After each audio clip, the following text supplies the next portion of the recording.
Hello again. Has it been a week already? Greetings, chromatic warriors. Today I'm filled with green visions. I'd like to create a jungle. So I picked up the Ogre Maw Tribes box. One moment. There it is. I love myself a big, ugly flesh monster, and in particular out of this set, I really appreciate the Cave Howler. This model already has a lot of cool motion to it. I love the arrow up in the shoulder, and it's basically an albino orc. And you know I love orcs. My goal with this project is to prepare an entry for the Golden Demons, so we'll see how that goes. But first off, you can see I've already been building some things up. It's not very interesting. I just lumped some Mod Podge together, just, first forming this shelf for the model to stand on. And then I have some ideas. Down below, I'd like a river passing by, and in that, there's a little crack at the front of this platform. I'd like to have some water running out of that, trickling into the river below. And what I'd like to create is kind of a, almost like a Tarzan in the jungle kind of vibe. I want this like big Warhammer gorilla bursting out of the canopy of the jungle, and maybe it's routing some Cities of Sigmar forces. I'm going to place a couple extra arrows to add to the narrative, but I'm getting ahead of myself. You must work in layers, especially when you're sculpting. I'm going to be building things up, and I'll have to paint underneath a lot of these plants.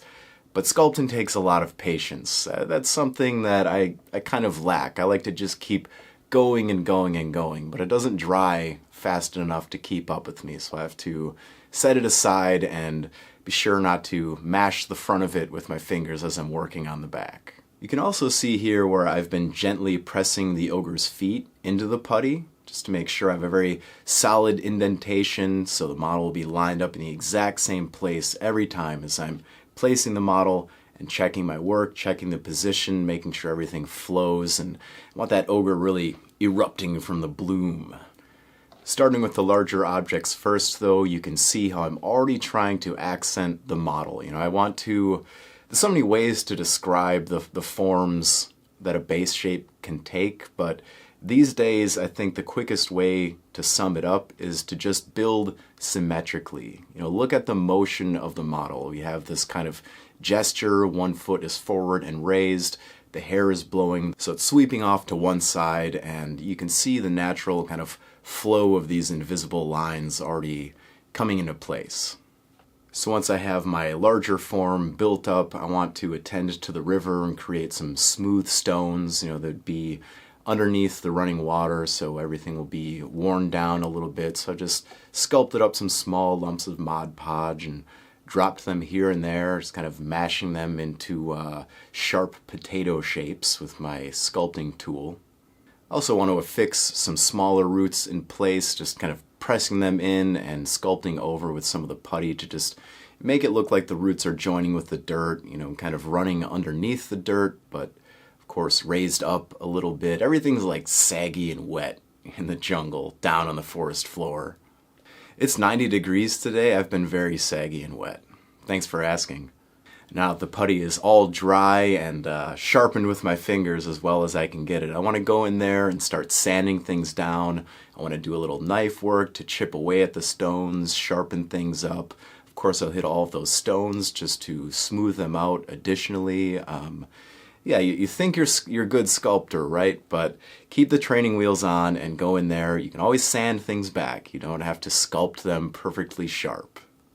Now, speaking of being perfectly sharp, I laboriously cut out many, many leaves out of a thin sheet of brass. I was able to cut those with just a regular pair of scissors, for better or worse. Not every leaf came out perfectly, and those ones were tossed off to the side. But basically, once I cut out a kind of elongated spade shape, I'm going to gently press my sculpting tool right in the middle, trying to create a crevice down the middle of that leaf.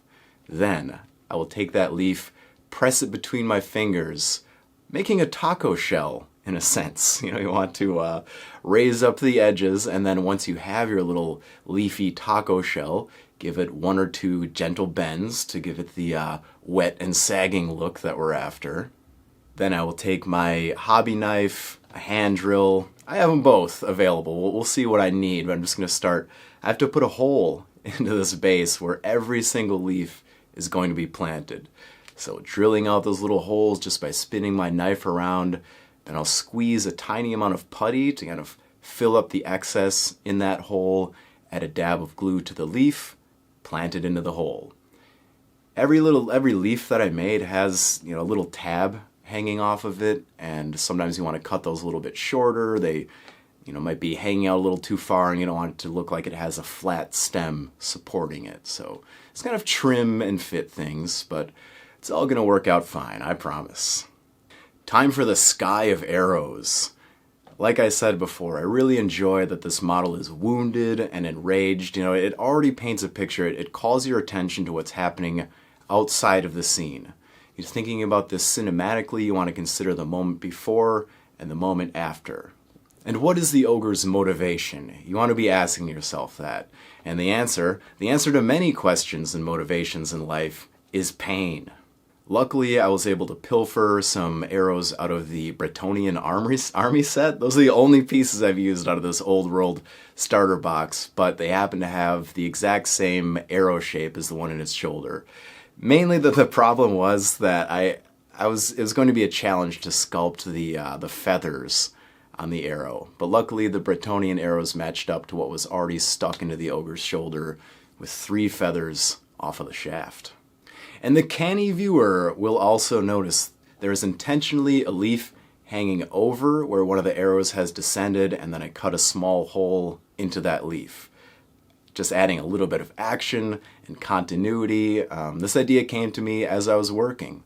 Just like the skulls in the front of the step, it needed something there. I'll render them as stone, but yeah, just pressing a little model in place to create a quick design works for me. And now for the final layer, super glue and that good old Wisconsin dirt. Love the stuff. Straight from America's Dairyland. I appreciate the capillary action that this gives me. I can squirt down a little glue, I can pinch the dirt, I want to rub it together in my fingers, almost trying to get it inside of my skin, but what I really want to do is produce a very fine powder. And laying that it'll pile up very naturally. Just letting gravity do the work for me, and the super glue will absorb up into it. Sometimes I use texture pastes. There's nothing wrong with that, but today it was dirt.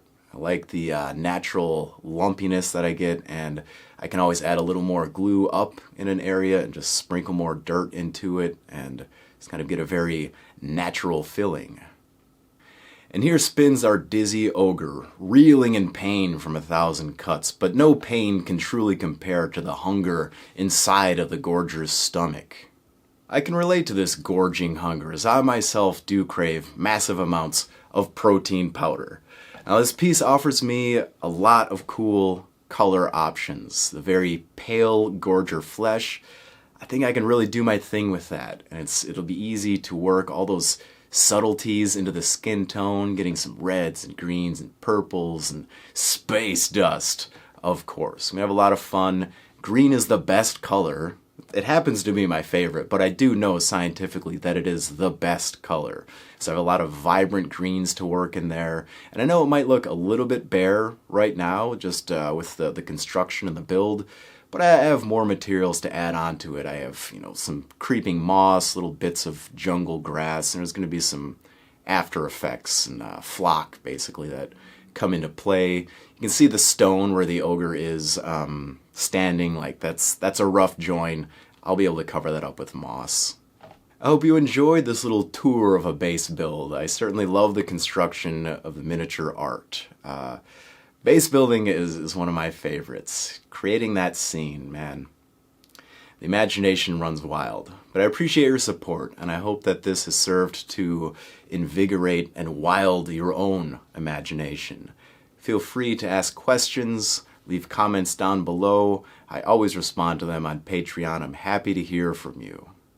We'll be seeing this Gorger again in the future as I paint it up for the competition. We'll be seeing this Gorger again in the future as I paint it up to my very best abilities, so please stay tuned. And until we meet again, my friends, I want you to remain unchained.